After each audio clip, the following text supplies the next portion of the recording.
കേരളത്തിലെ സഹകരണ പ്രസ്ഥാനങ്ങളിൽ നടക്കുന്ന CPM സ്പോൺസേഡ് തട്ടിപ്പുകളുടെയും ഏകാധിപത്യത്തിൻ്റെയും അടിവേരറുത്തുകൊണ്ട് രാജ്യമൊട്ടാകെ ഒരു ഗുജറാത്ത് മാതൃക വരുന്നു.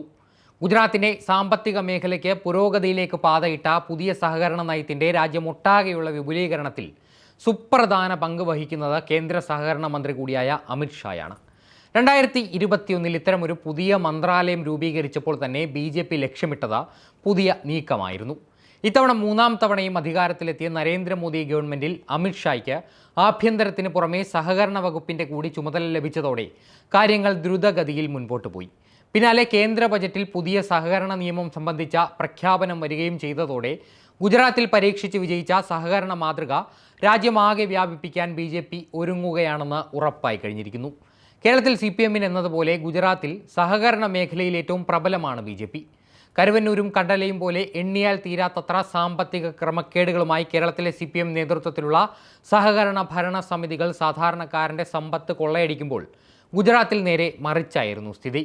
സഹകാരികളുടെ സഹകരണം എന്ന മുദ്രാവാക്യത്തോടെ അവതരിപ്പിച്ച പദ്ധതി ജനങ്ങൾ ഇരുകൈയും നീട്ടി സ്വീകരിച്ചു. ഗുജറാത്തിലെ ബനാസ്കന്ത, പഞ്ച്മഹൽ എന്നീ 2 ജില്ലകളിൽ മാത്രം 4.7 ലക്ഷം പുതിയ അക്കൗണ്ടുകളാണ് തുറന്നത്. എല്ലാ സഹകരണ ബാങ്കുകളെയും കോർ ബാങ്കിങ്ങിലൂടെ ബന്ധിപ്പിച്ചാണ് ഗുജറാത്തിൽ ഈ ഒരു പദ്ധതി സാധ്യമാക്കിയത്. സഹകരണ പ്രസ്ഥാനങ്ങളിലെ ഫണ്ട് പൂർണ്ണമായും കേന്ദ്ര പൂളിലേക്ക് പോകുകയും ഇതനുസരിച്ച് അധിക ഫണ്ടുള്ള ബാങ്കുകളിലെ പണം ഫണ്ട് കുറവുള്ള സഹകരണ പ്രസ്ഥാനങ്ങളിലേക്ക് ലഭ്യമാക്കി. ഓരോ ബാങ്കിലെയും ആവശ്യത്തിന് പുറമെ മിച്ചം വരുന്ന ഇത്തരം തുക കേന്ദ്ര പൂളിലേക്ക് മാറ്റുന്നത് വഴി അവിടെ നിന്ന് അത് നിക്ഷേപം കുറഞ്ഞ ബാങ്കുകളിലേക്ക് മാറ്റുകയും സഹകരണ സംഘങ്ങളിലൂടെ ആ നാട്ടിലെ ജനങ്ങൾക്ക് ആവശ്യമുള്ളത്ര വായ്പ ലഭ്യമാക്കുകയും ചെയ്തു. അതുവഴി പ്രദേശത്തെ ജനങ്ങളുടെ ജീവിതം മെച്ചപ്പെടുകയും ഗ്രാമീണ വികസനം അതിവേഗത കൈവരിക്കുകയും ചെയ്തു. ഗുജറാത്തിൽ വിജയകരമായി പരീക്ഷിച്ച് വിജയിച്ച ഇത്തരമൊരു മോഡൽ കേന്ദ്ര സർക്കാർ കേരളമടക്കമുള്ള സംസ്ഥാനങ്ങളിലേക്ക് പ്രയോഗിക്കുമ്പോൾ സംസ്ഥാന സർക്കാരുകൾക്ക് ആശങ്കകൾ വർദ്ധിക്കും. സഹകരണ മേഖലയിൽ സംസ്ഥാന സർക്കാരുകളുടെ അധികാരം കുറയുമോ എന്ന പേടിക്കൊപ്പം ഓരോ മേഖലയും കേന്ദ്രീകരിച്ച് സഹകരണ സംഘങ്ങളിലൂടെ ലഭിക്കുന്ന രാഷ്ട്രീയ നേട്ടം ഇല്ലാതാകുമെന്നതും സംസ്ഥാന സർക്കാരുകളെ ഭയപ്പെടുത്തുന്ന ഒരു ഘടകമാണ്. ഇതോടൊപ്പം തന്നെ ഇത്തരമൊരു സഹകരണ നയത്തിലൂടെ സഹകരണ മേഖലയിൽ ആഴത്തിൽ വേരൂന്നി സാധാരണക്കാരിലൂടെ കൂടുതൽ മേഖലകളിൽ സ്വാധീന ശക്തിയാകാൻ BJPക്ക് സാധിക്കുമെന്ന ആശങ്കയും കേരളത്തിലെ ഇടത് വലത് പക്ഷങ്ങൾക്കുണ്ട്. നിലവിൽ രാജ്യത്തെ എല്ലാ ജില്ലകളിലും ജില്ലാ സഹകരണ ബാങ്കുകൾ രൂപീകരിക്കാനുള്ള നീക്കങ്ങൾ കേന്ദ്ര സഹകരണ മന്ത്രാലയം തുടങ്ങിക്കഴിഞ്ഞു.